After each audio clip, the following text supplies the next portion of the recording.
Welcome to Inside Design with Kandrak and Cole. This podcast is a conversation between two business partners, Joanne Kandrak and Kelly Cole. Join us for a lively conversation about all things interior design, from current projects, trade show experiences, worldwide travel, what's in, what's out, and all the challenges and wins they've had running their successful design business. Whether you're a seasoned interior designer, new to the industry, or a creative enthusiast, you will walk away with insightful information, newfound inspiration, and a smile on your face after listening to these two. And here they are, Joanne and Kelly. Hey everybody, welcome to Inside Design with Kandrak and Cole. And today is a very exciting episode. We are going to talk about the High Point Fall Market 2024 trends that we saw. And so this market, I have to say, we saw more introductions of new trends than I think any other market that we've ever done, because we'll go in the spring and we'll see things and then we'll go back in the fall. It's like, yeah, rattan is still there. That's still there. But this time, we are going to share with you, what we saw, lifestyle trends, the colors, the fabrics, the finishes. There was a lot. And this might be one that you want to watch on YouTube. Yeah. We'll try and be very descriptive in our words if you're listening, but yeah, you might want to watch. We're going to show a lot of pictures. Yeah, so some buzzwords. Yeah. This is a new one for us. Okay. Escapism. We'll explain what that is. Quiet luxury. We've heard that before. Sustainability. That's a big thing. And customization. Yes, always. So we'll show you the products that we saw. We'll tell you about some educational stuff that we did. And then we'll tell you about our awesome Insiders Tour. Yes. So before we dive into all that, we want to let you know that this episode is sponsored by our friends at Esteem Media, who were the hosts of our Insiders Tour. But what we really want to bring your attention to right now is the upcoming Design Influencers Leadership Conference, which this year is being held in Napa. It is going to be February 10th through the 12th at the Meritage Resort and Spa. We are signed up. We just made our hotel reservations yesterday, so we're so psyched. This conference, educational and networking sessions are curated for interior and architectural design professionals, home and lifestyle creators and influencers, home furnishings, brands and sellers, marketing and ad agencies, home design showrooms, and market centers and design media. So really, it's a huge audience that can benefit from this conference. Whether you're a curious designer, an expert creator of digital home design content, or building your own company's influence, you really should consider coming to this event. They have a lot of really cool events planned. They're going to have a lot of great industry speakers, which they're known for, scheduled one-on-one meetings between brands, designers, and design influencers, a Genius Bar clinic, which we did at the Luxury Design Summit, and it was so helpful, which is a kind of a private appointment thing with personalized social media and influencer digital marketing guidance, expanded business management skill sessions, off-site networking sessions showcasing the surrounding wine country, including the Culinary Institute of America's Greystone Mansion, opening reception, late afternoon and evening with California's top winemaker. And the events are they're always great. Luxury. They're always great. And we're going to have lots of wine because that's how Adam Japko rolls, the founder of Esteem Media. So this event's going to sell out, you guys. So there are still some seats and sponsorship opportunities available as well. So you can register at designinfluencersconference.com. And if you have any questions, email our friend Luba, Luba, at esteemmedia.com. We did not mention how many awesome people attend this. Really smart people. Yeah. Really fun people. It's a really, really good time too. Yeah. We'll see a lot of friends from around the country that we haven't seen in a while that we didn't see at market. Yeah. And all we right. saw a lot of market. We did. We socialized so much. We were like, oh my God, we've got to get to work. But it's so fun seeing friends from around the country and just giving them a big hug and seeing how they're doing and just catching up. And meeting, it's so and great. Meeting some new people. We met a couple of people that said, oh, I've been following you, been wanting to meet you. And we just had such a great time with them. And it was just like there was two girls. They were business partners, had been in business just about as long as us. Yep, from High Point. And they're from High Point. Hi, and Christy. It was just, yes, it was just so great, well, the one was there. It's just so great to meet her because we had so much in common. So anyway, it was great. Yeah. All right. So we're going to dive into this. Yes. And what's really strange is usually when we go through the trends, I don't remember there ever being a lifestyle trend, but there was this time. Right. Very prevalent. Very prevalent. Yeah. And these are what they are: second homes, coastal living, speakeasy spaces. Now, that was a really cool thing. Mountain homes and lake homes. I think what this whole lifestyle thing is wanting your home to be like a vacation. Yes. Have a room that you go to and where you feel like you're at a nice hotel, yes. like at a speakeasy, yes. or spaces that make you feel, those speakeasies, they're moody and they just have a whole different feel to them. Rosa's showing the one on the screen right now, and it's just a cool way to take a space and make it so separate from the rest of the house where you go there and it's like a different vibe to the rest of your house. Escaping. The speakeasies were so cool to me. They were all in very dark and sexy colors like mulberry and deep browns, and they were comfortable and very leather and dark wood and bars and reading areas and mood lighting, and we had not seen that before. So kind of like, I mean, if you have a theater in your home or you have an unused front living room or even a dining room that you never even use, but a great way, this would be a great thing. It was just, it's an escape room. It was just really, and so well done, so handsome. Yeah. It was great. That was at Woodbridge Furniture. They did a really good job with that. Yeah, there's several showrooms that had those. The other thing that I thought was really interesting, we've seen coastal for a long, long time. Like everybody loves coastal. Yeah. It's there for a reason. But this was the first time I saw a focus on lake and mountain. Yeah. Aesthetics. And you know why I think, and some of these things that we're going to talk about play into this, I think people are looking for warmth. Coziness. So when you think of that warmth, cozy, you think of the darker woods, you think of like a fireplace, you think about fireside chairs and just that whole, plaid furniture. So it's just the coziness, I think, that people are looking for. And I know we're kind of like sick of talking about COVID and what it did to our industry, but I still see the ripple effects. I mean, when you all know I have a lake house in North Carolina, and when COVID came, every single house on Lake Santitla that was available was sold. I mean, people from the north flooded to these outdoor spaces and more lakes and mountains than the coastal areas that maybe would be the first, a normal choice. Yeah. And so I think this is kind of trickling down from that. I mean, this probably has nothing to do with it, but I think Florida and a lot of the horrendous hurricanes and all the terrible things, I don't know that people are going to be flocking to Florida in the real near future. And so mountain lake homes, I think, are going to just be a little bit more. But even if you don't have a mountain or lake home, you can take a room and make it feel that way. If you have a terrace level and you want to just, to have it be downstairs and be like a total escape from everywhere else. So I love that whole thing. Yeah, I do too. Yep. Colors. So this is straight off the heels of Sue Wadden's podcast that you have to go listen to. It was the last one, right? No, or Phil was the last one. It was 2 ago. And everything that Sue talked about was on full display. So they were the browns. And we'll go through each one. Brown, apricot, smoky blue, ochre, which is kind of like a yummy yellow gold, cinnamon, and several shades of green, sage and kind of olivey moss being the most prominent, and then shades of purple. And then in many cases, all of those colors in one. Yep. In patterns and rooms combined. And that was a very new palette. And to see those kinds of colors on the wall again felt very strange. Like you used to walk into the market and everything was white. The sofas were white. The walls were white. And to go in and see like this cinnamon color on the wall just is like, oh, wow, this is different. Yeah. But I have to show you. So our wonderful friend from Louise at Eastern Accents, they came out with this new design.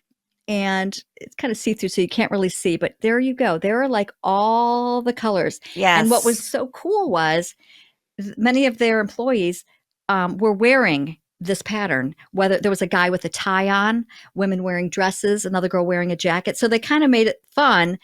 And we were at dinner at Pandora's Manor, and which is Eastern Accents designed home, little Airbnb. Yeah, but see, there's that oh smoky yeah, there blue. You go.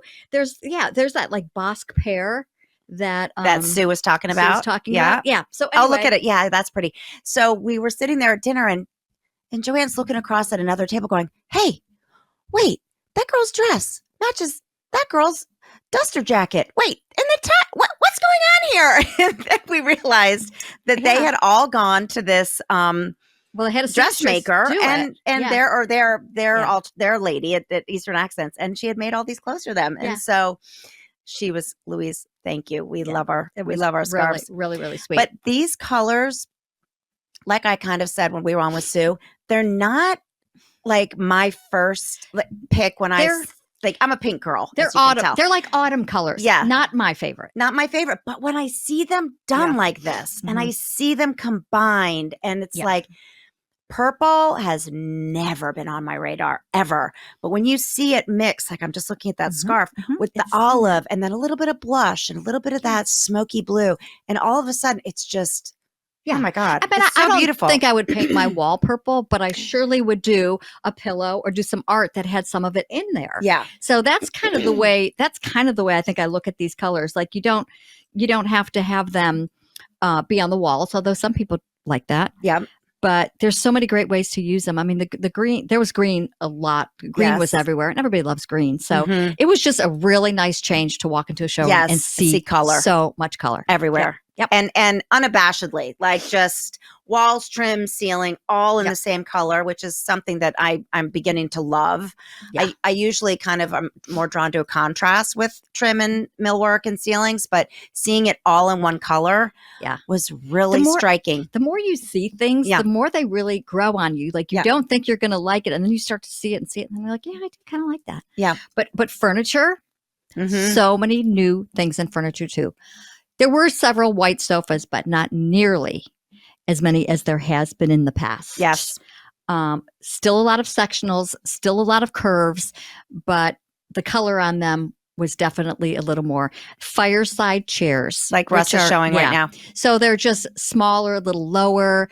They mix great in a space plan where you can use a couple of other little seats, but they're just cozier, lower, pretty chairs. And surprisingly comfortable. Yeah. Like those that Russ just showed, we sat in those. They were lumbar. They were, you. It was fabulous. I really love, they're just great little chairs to insert, like Joanne was saying, in your space plan. So instead of just having like sofa, chair, or sofa, chair, maybe you can put in two more chairs, like on the other side and in front of the fireplace or to the side, and pull up when you have company. And they don't have arms, so they don't take up as much space. And you can put two right next to each other if you wanted to. Or the corner of a bedroom. I love a little chair in the corner of a bedroom, or in a long foyer, just an entryway. They were gorgeous. And a lot of them, like that one, were in, we're still seeing this trend of kind of the granny millennial, or what do they call it? Like the I don't know what it's called anymore. It's like granny something. It's more small prints, like small prints, and more kind of a ode to that country feeling, but again in a sophisticated way. Like, and if you don't like that, you could surely do that fireside chair in a beautiful velvet. Right. So it's kind of like there's a lot of ways you can go. Which is what I love. Yep. So on case goods, there was a lot of marble tops, which I thought was really great, to have a nightstand with a marble top. Yes. And it made them look very antique. Yes. We saw that at Gabby. We saw that at Woodbridge. It was really everywhere, where just you're just a nice dresser or bedside table. And then all of a sudden there's like some curves, and the hardware was just perfection. And then there's marble on top, and you're like, oh. Yeah. Yeah. It does look like an antique. It looks collected. Yeah. Yep. The other thing, a lot of caning on chairs, which I love caning. Once again, there's a lot. I mean, it's moving towards a look towards antiques. Traditional I is mean, definitely traditional brown wood is inching caning. its way I mean, back. I saw so much caning on chairs, and I love that. So there's a lot of that. We saw a lot of mixing of light and dark woods. So it was funny. We were just with a client, and we showed her this one wood nightstand, and she was like, "That's not going to match the other woods in my bedroom." And we were like, "You don't want it to match. You definitely want it to be just a nice partner." So not necessarily extremes. Like if I had a house full of antiques, I might not put a white nightstand in, but so many wood options, a lot of mahogany and a lot of walnut. And then what was interesting, we had an interesting conversation at Vanguard with our rep about how stains take differently, which we all know this, but just thinking about this with a mahogany wood piece or a walnut piece, because one wood is harder than the other and will absorb the stain a lot better, and one will stay darker. So just really interesting to see all the different different woods. They're adding texture to the woods. Like there is they're putting grass cloth wallpaper on tables. We saw a couple on of the faces pieces, of cabinet drawers. on the faces of cabinet drawers. There was a coffee table, Russ, I think you pulled it up earlier, that it's like a nesting coffee table, but you can see that there's some type of a grass cloth or fabric underneath there, just adding so much interest to this kind of stuff. That was another thing that he just pulled up, was big, humongous coffee tables, like square, but also nesting. I love the 2 nesting ones because it doesn't feel like there's this big glob in the middle of the family room.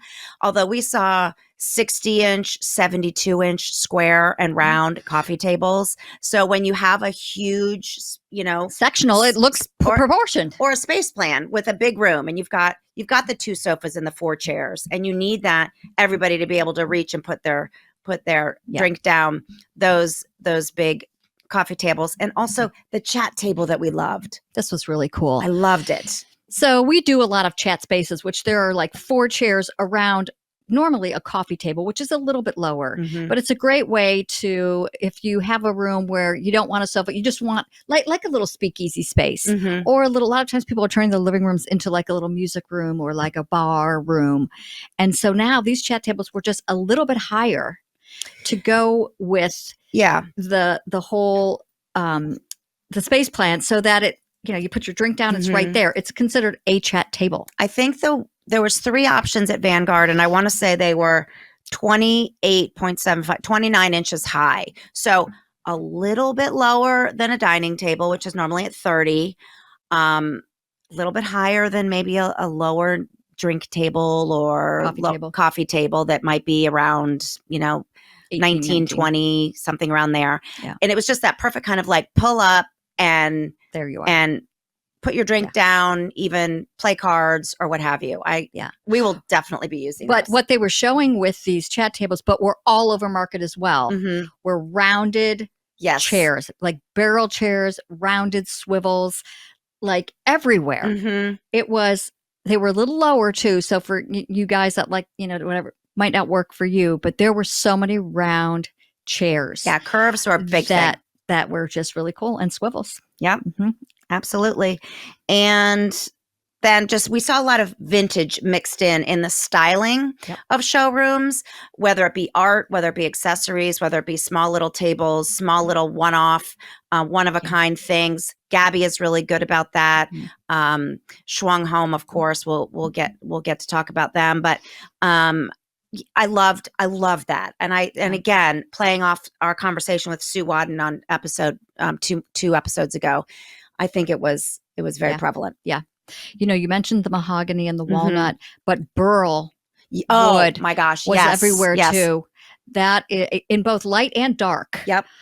There's one headboard that had this beautiful wood finish on the back of it, where really it was like that was the focal point. Mhm. It wouldn't matter what your night tables were. I mean, that was Russ is showing it right now. it was so beautiful. So yeah, I mean, that was woods, a trend that I had not seen before. Yes. And it's Yes. funny. We say this all the time, but how, like, do the showrooms talk? Like, who's telling, like, who's driving this? fashion Like, snoops. I don't know. I don't, yeah, like the trends just, you can see them. They really permeate the different showrooms. And and when you see one, it ends up being consistent. And we're walking through and we're looking for trends, and we'll go in and we're like, oh, another wood. Add that to the wood. I mean, Once we see it 3 times, we write it down. So you know if we're talking about it, we saw it over and over. And we're talking with other people about it, and everybody Mhm. else was talking about it. So it was Mhm. really interesting. Yeah. And then in fabrics, once again, like I mentioned, plaids. Once again, the cozy Loved warmth. it. Mohair. There were a lot of sofas that were in the mohair. So they were Yep. in the sage green. They were in the gold. They were in some light purples. Mhm. So having a sofa with a color on it, Yes. I've always loved. Me too. And I'm glad to see that back again. I think everybody worries about the white anyway, but I just love the color in that. We did see a lot of performance polyesters that look Yeah. like mohair. So when we Yeah. say mohair, we mean it's kind of like a very dense shortcut. Yeah. It feels like almost like a hide, but it's like a hair, but it's not. It's just a really rich, kind of like wool, but not, Yeah. texture. But And what's it lasts. Yeah. What's interesting forever. is when we go to redo a multifamily community, let's just say they have a chair or a sofa in a mohair fabric in the clubhouse or whatever, and you look at all the other furniture, that is the one That is the one. seems to like stand the test of time. Like Mhm. any of the other fabrics, even if they're performance, they still get. Mhm. But that mohair, it just looks like the day it was put in. Mhm. So that was a beautiful one, and I love seeing the color. Yeah. Outdoor leather. Yes, we We saw saw. that at Summer Classics. Mm-hmm. I'm sure it's a vinyl, Yeah. right? Yes. But it looked like a soft, buttery leather, like Mhm. out in the rain. Yeah. What? There's the Grand Bohemian in Charleston that has Yep. a rooftop. Yes. And they have all that outdoor leather vinyl, whatever, like in wing chairs with like Yep. pink and kind of crazy. But to see a residential manufacturer doing that, I mean, how great! You just wipe it off. Mhm. I think Yeah. the day has come that performance fabric in common use rooms, family rooms, kitchens, but Yeah. you're just missing the boat if you're don't have some kind of Yeah. super duper performance fabric Mhm. on in these rooms, and it's just become mainstream. But one thing that we saw that we were freaking out over, and we only saw it at Woodbridge, maybe some other showrooms had it that we didn't go Yeah. into, Yeah. but they had a vinyl that looked exactly like linen, like a Linen fabric. creamy linen. And even when you touched it, you weren't quite sure. You literally had to Yeah. get your face up to it. I guess that, and what I loved about that was generally when you see leather, unless it's a real, like bomber type, it's just very smooth. There's no real texture. Mhm. So here you get the boast of Beth. Let me help her out. Okay, The say it. best of both Let me try it worlds. again. The best of both worlds, because it is the leather, but it has the texture. Yeah. I mean, you could wipe these suckers down and it was, and I love that because whenever we're sourcing furniture, there's the manufacturers, especially when they do quick ship, everything is in kind of nomad snow or like a linen-y type, very neutral. And Yeah. they've all gotten smart enough that it's all performance of some kind, but you never quite know like what exactly performance is that. Yeah. But for this to be vinyl, Oh. I just have no words. That's a deal breaker. Yeah, it was really good. Okay, lighting. This was very, very exciting. Okay. Rechargeable lighting. You see it sometimes, like if you're at a nice restaurant and you have that little lamp there, you can turn it on. Those are rechargeable. Yep. But a company that's new to the United States, they just showed for the first time at the spring market. They're called Pooky, P-O-O-K-Y, Pooky Lighting, and they now have come out with rechargeable picture lights. How many times do you want to put and they come in a beautiful brass and a stainless and black that you can just put anywhere. Mm-hmm. I forget the charging time, 5 hours, maybe, or something, but really, really smart. Mm-hmm. And they also had the rechargeable table lamps, little Little baby lamps. So if like you kind of want to like light up your powder room during a party or just add some moon lighting. And they want are the cord. Yeah, exactly. Or you can't have the cord. They also are the big kind of leader in pleated shades. So pleated patterned shades with lots of color is totally back in. It goes back to that granny thing I was trying to verbalize, but they do it really, really well. And pleated shades have never been my jam, but I have to say, once again, when you see it and you see it well done, you're like, I did that. That's really pretty. That's really cool. They had the most incredible display. It was a round table that was like a carousel, and they had a lamp all around. Yep. And then above, they had the hanging lampshades. So there was a handle, and you literally just pulled it so you could look at that lamp with that shade, or you do it that way, and that lamp with that shade. It was genius the way they did it. It was so their cool. booth was totally amazing. Yeah, Pookie lighting. We were really, really impressed. Yep. Rattan lighting. Come on, it's still there. It's not going anywhere, people, and it's getting better and better. I love the very tight weave. We saw it at, oh my gosh, well, everywhere. Just Varnish Collection, Rochambeau, Mainly Baskets, Curry. I mean, had it. So well done. And I don't think, if you're looking at it thinking, oh, that's just very coastal or that's very Southern, I don't like that. No. Not anymore.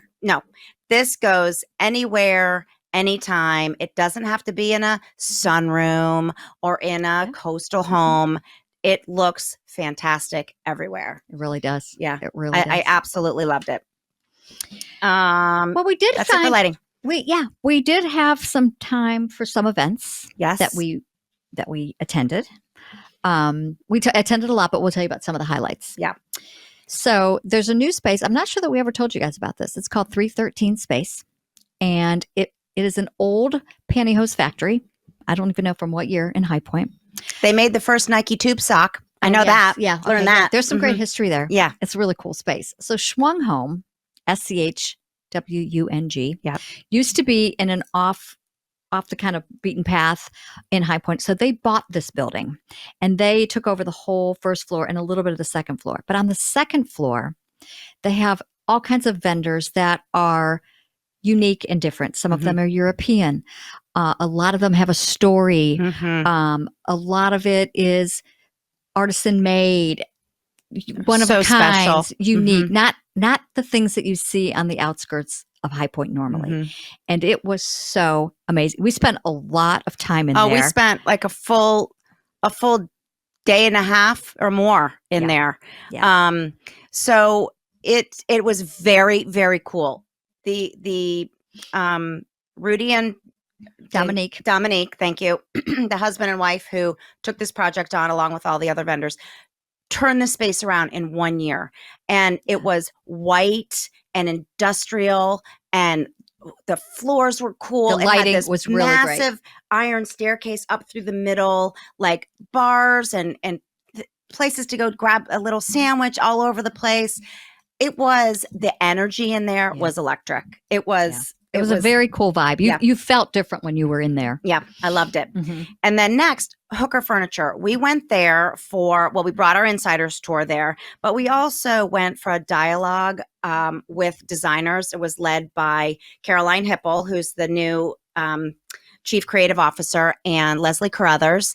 And then their marketing girl, Cameron Cook-Sellers, was with them. Cameron was awesome. And it was a really open conversation amongst designers and the Hooker as kind of a manufacturing representative, hearing what designers what I loved about what designers wanted to voice about how we interact with manufacturers. What do you like that we're doing? What do you not like that we're doing? And I don't know any manufacturer that's ever really done that.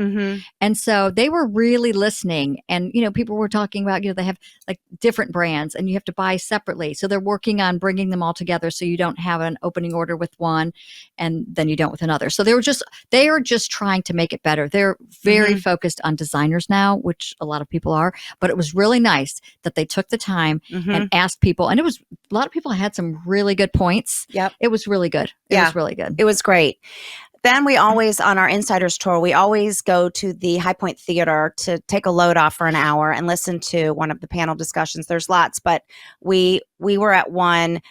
called How Luxury Clients Are Living Today. And the panel was Corey Damon Jenkins, Sasha Bikoff, I I think. can never say her name, sorry. Kim Scadro and Barclay Butera.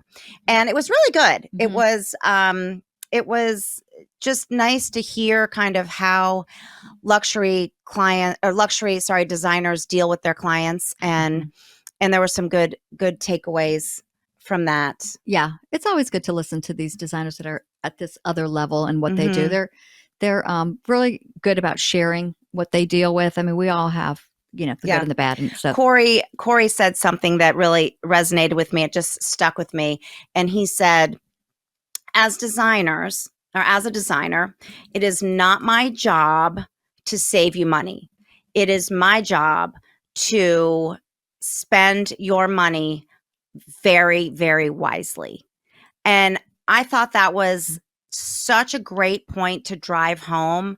We had a lot of new designers on our insiders tour, and I love that they heard that, because we take a lot of time and energy and years to establish our accounts and our relationships with our manufacturers, and the pricing that we receive from those manufacturers are how we make money. So you're not hiring a designer just so they can give away all of their pricing. Of course, we pass along some very nice discounts that you might not receive otherwise, but it's not our job. You're not hiring us for us to save you money. we're not trying to make you, broke.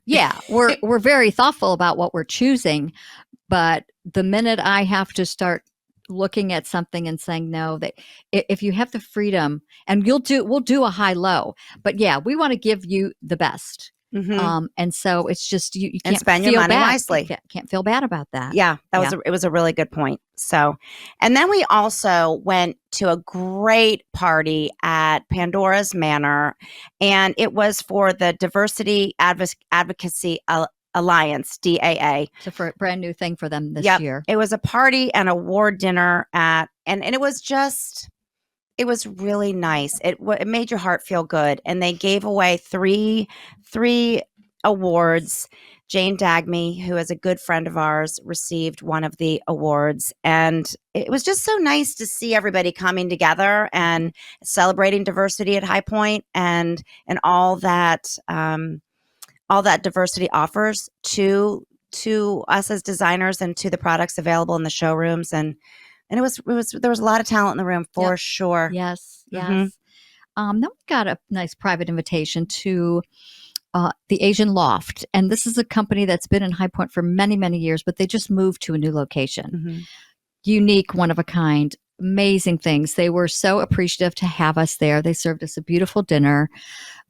We got to see like some old friends, but they have items that same kind of thing, almost like a schwung, where they go all over the world to find all these different things. And it just was nice to be introduced to their things, and we got some great photos. Mhm. It was a really nice dinner that they treated us to. I think we had a kind of a quiet conversation with the owner of Asian Loft, and also the owner of Asia Minor Carpets, Alp, who we just adore. He's got to check him out. But they were talking about the rent that they pay and have paid over the years, and what people don't realize is these manufacturers, these even smaller companies, they are paying hundreds of thousands of dollars to show at High Point Market, to be in the spaces that they're in. I can't even understand how they make a profit. Mhm. So it's really, really important, if you are going to High Point,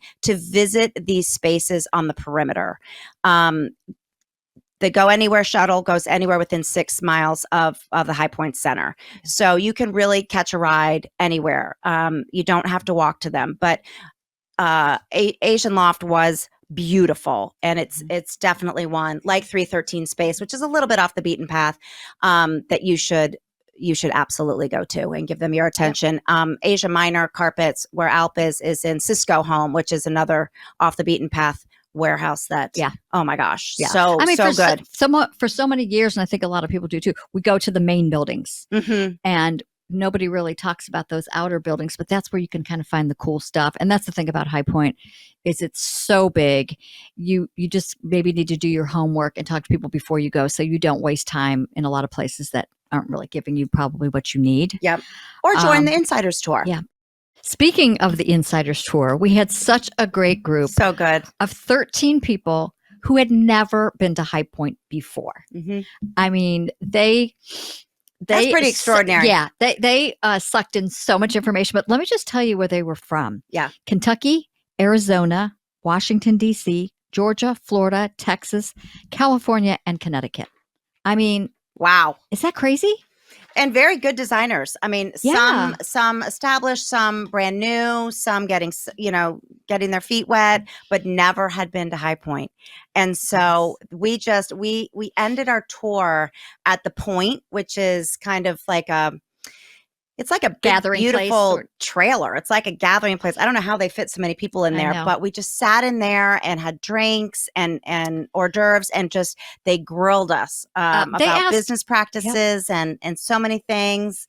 And we they just made sat us and feel talked. very famous. They I did. mean, I think they all listen to our podcast. Yes. And hi everybody. it was just so funny, how a couple of them said, yeah, podcast that one where it was this one. It's like, wow, they are listening. Yes. But Shout out to Travis on that one. it was great. So we took them to 6 or 7 different showrooms, and the vendors were all so gracious and took us around, gave us a quick little snippet of their place, and then they could go back. They all had And gifts so- for our yeah. tour. I mean, they were all it was really an honor, and it was a great just give back moment to help those designers out. Yeah. And And big shout out to High Point Market. They do so much mhm. and make you feel so welcome, and they're really catering, to the trade Mhm. and make it a really, really nice trip. It was a great Yeah, trip this year. It was. Really was. It was. And thank you to Esteem Media too Yep. for putting that on. Yep. So that was it. I mean, that was great. Really great. So we will be hopefully leading more tours in the future, and we'll be talking about that, for the markets to come. Yes. So, Yes. all right, quotes real quick, and then we have some other announcements. Okay. Funny quote. Okay. Parents today, text me when you get there. Text me the names of the kids who are there. Text me when you're coming home. Parents in the 80s, bye. My So life. true. So true. So If fabulous. they only knew. If they only knew. Mom and Dad, Oh I my swear, God. I was it turned bad. out good, so I let's was not worry about so it. bad. Yeah. Serious quote. Quiet luxury is less about what you show and more about how you feel in a space. And I love that that's happening. Yes. I think years ago you hired a designer because you wanted it to be so beautiful and you had really expensive things and it was a big status symbol Mhm. if you used an interior designer. It isn't like that at all. I mean, we're not there to make you look like you have all kinds of money and that you are out there to impress people. Mhm. We're working for you so that when you come home, it's what makes you feel good. And if you've ever, done a room, well, we see it over and over and over again when we do it with people. And once you've done it, you're a little scared in the beginning, but then after you do it, you look around and you feel so good in that space. And Yeah. then you want to keep doing it. Yes. So I think is good it's for the really soul. about how you feel in a space. Yes. I think that's really that's a what really it is. great point. So call us if you want that feeling. Candrak-Cole.com. Yeah. All right. Well, thank you, Russ, for that great visual presentation. Russ Reba with Podcast Studio Network. If you have a podcast, thinking about a podcast, want to improve your podcast, you need to call him. And to our branding and design queen of all of our marketing, Gail Mahoney, we appreciate you. And that's it for now, right? Yeah. Yeah, that's we it. only have 3 more shows, I think, for 2024. Yeah. Oh my gosh. Yeah. They're going to be good ones. Yes. So we have a 2-day install coming up this week. So we are off to check on the final tile and everything else going in this house. Yep. All right, everybody. Thanks for listening. Have a great day. Okay. Bye. Join Joanne and Kelly for a new episode every other Friday as they continue to explore the nuances of the interior design business with the goal of informing, inspiring, and entertaining their listeners. See their work at Candrak-Cole.com. and engage with them on Facebook and Instagram at Kandrak Cole.